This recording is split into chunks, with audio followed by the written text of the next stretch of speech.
Hey, what's up, everybody, and welcome back to another episode of 10WT Friday, where every single week we teach you how to form the healthy habits that will transform your body and your life. In order to transform, you have to start with your why.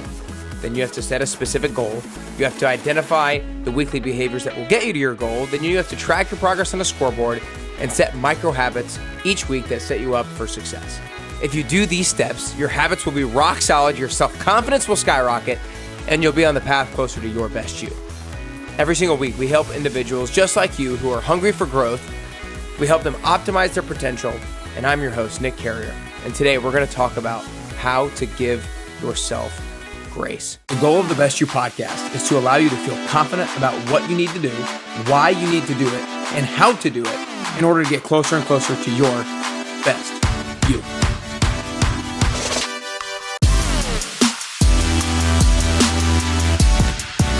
I mean, talk about a skill that might be one of the most important skills that you can develop in order to set and achieve your health and fitness goals. And it's continually proving itself to me to be that important of a skill, because I think a lot of people think about reps and sets and just kind of calories and all that kind of stuff when it comes to health and fitness goals. But so much of whether or not you do exercise or what you do eat is just purely determinate based off of the relationship that you have with the exercise, or relationship that you have with your food, and also the relationship that you have with yourself. I mean, how often do we beat ourselves up for falling short of who we thought we should be? And that word right there, should be, is a whole other discussion in and of itself, but we beat ourselves up way too often for not getting our workouts in, for not eating the right food, or for eating sweets, or for having too much alcohol, or for having bad snacks. We beat ourselves up all the time, and we need to give ourselves grace because we're only human. And so today we're going to talk about actually how to give yourself grace. We're not just going to talk about how it's super important. We're going to talk about how to actually do it. And so let's talk about the beginning. Step number one is when you go to hold yourself accountable and you realize that you did not do what you said you were going to do, you need to approach yourself with curiosity rather than criticism. Now, what does that look like? You know, again, a lot of us beat ourselves up. We're critical when we fall short, when we don't work out when we said we were going to, when we don't drink as much water and stay as hydrated as we said we were going to, when we eat that ice cream that we said we weren't going to eat. We beat ourselves up. And one, that's not helpful for the relationship with ourselves. And two, it doesn't actually help you solve the problem moving forward. And that second part is key when it comes to curiosity rather than criticism. So to be curious, what does that look like? Instead of beating yourself, ask yourself, okay, was that a realistic ask of myself? Was I asking myself to do something that was realistic, something that I was actually willing and able to do? You know, I know people all the time who come in sometimes to an accountability session, especially early on in the 10-week transformation, and they're like, last week was pretty good, but on Saturday I just ate like crap and I felt bad about it on Sunday. And I was like, well, you know, we're not asking you to be perfect 7 out of 7 days. And so one question that you need to be curious with yourself about is, was I realistic? Was I asking of myself too much? Another question you can ask yourself is, am I chasing perfection or am I chasing progress? You know, every single one of you knows that you're not chasing perfection. Even though we get negative emotions like we're chasing perfection, you know you're not chasing perfection. And so it's just is that realization that progress, a prerequisite for progress is not perfection. To me, a prerequisite for progress is being a little bit better than you've been in the past consistently. You see, I think a lot of people think that when other people achieve their goals, that they were just perfect with their strategy in order to get there. But it's like, no, they weren't. What they did was they were a little bit better than they've been in the past consistently. And so ask yourself, am I chasing perfection or am I chasing progress? Another thing you can be curious about is, did I set myself up for success? An example I love to give is oftentimes people will go to a happy hour for work, and they'll go to the happy hour right after work and they're really hungry, and then they get nachos, and then they have 5 drinks of alcohol, and they get home and they feel like crap, and the next morning they feel like crap and they're mad at themselves because they just couldn't help themselves at dinner the night before, at the happy hour the night before. And that's why they're not getting to their goals, because they're just not disciplined. They don't have willpower. But it's like, no, you actually just didn't set yourself up for success. You went to that happy hour starving. You went to that happy hour not having a game plan for how you were going to manage your alcohol intake. And so if you actually had maybe some snacks or a meal right before you went to the happy hour, or you knew that when you went to the happy hour, the game plan for your alcohol intake was, I'm going to have no more than 3 drinks, and in between each drink of alcohol, I'm going to make sure I have at least 8 ounces of water. Like how much do you think the results would turn out differently for somebody who ate before a happy hour and had that game plan going in versus somebody who went in starving and had no game plan for alcohol going in? And it's really important to realize because we're critical of ourselves oftentimes because we think we're not a disciplined human being and we can't stick to our word.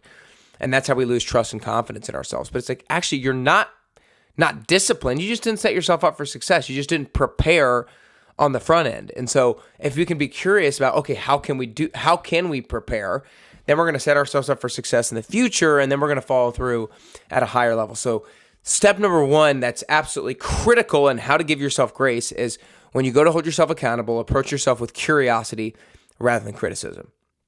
Number 2 is just this realization, especially like I discussed this with people in my 10-week transformation, is that we have a goal that we want to achieve by the end of the 10 weeks in the 10-week transformation. But that 10-week timeline is somewhat of an artificial timeline. We just come up with 10 weeks because that's the duration of the program. And a timeline is really helpful because it sparks urgency and it drives you to take action more quickly than you would otherwise. That's really the importance of having a timeline for a goal. But at the same time, it's like if you don't lose the weight that you want to lose, or if you don't get quite as strong as you want to get by the end of the 10 weeks, you can continue to make progress on that goal. There's still a week 11, a week 12. You still have plenty of time that you can continue to make progress. And so realize that when you fall short, instead of being critical of yourself, realize, you know what? I got some time. I got time. This is not an end game that I'm ever going for. It's just a continual journey that I'm working to. That I'm working to improve on. And so this timeline of a goal, it's important because it drives urgency and action, but we need to not let it put our emotions through a frenzy when it comes to hitting it every single time by the exact date. And then third and lastly, when it comes to how to give yourself grace, is this mindset of treating yourself like somebody that you care for. You would never say the things to other people that you often say to yourself in your head. When somebody else that you love falls short, you would probably ask them what happened, right? You would be curious with them, and you would probably give them a little bit of grace and say it's okay.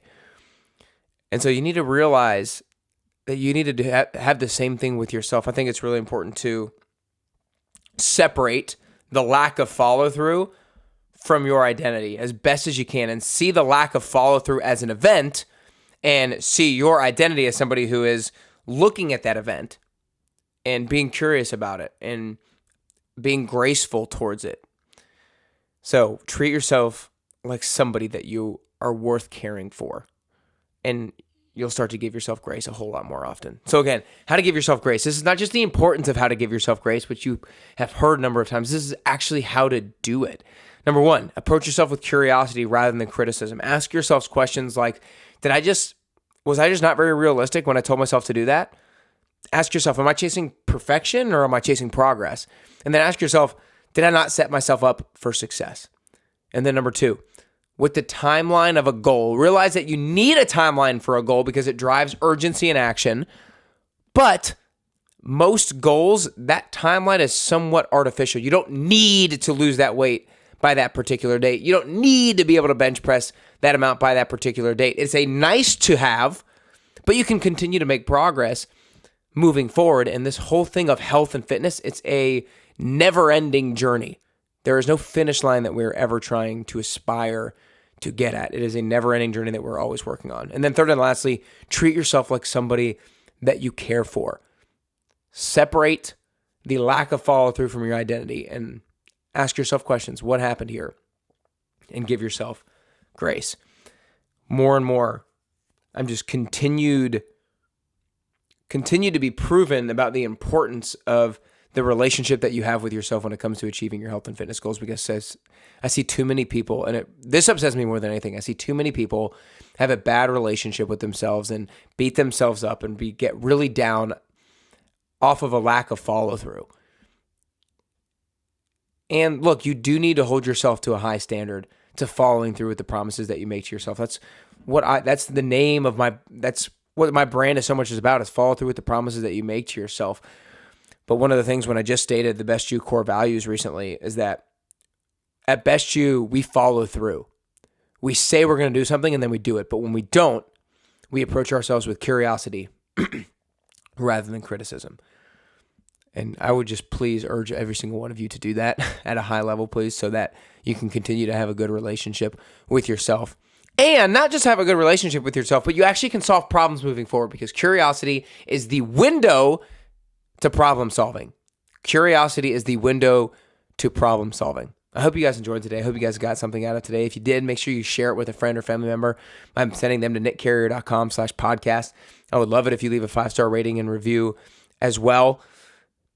Man, how to give yourself grace. Super important skill. I hope that you got some practical and actionable things out of today's episode that you can start to do to help you get closer and closer to your fitness goals, but also help you get closer and closer to your best you.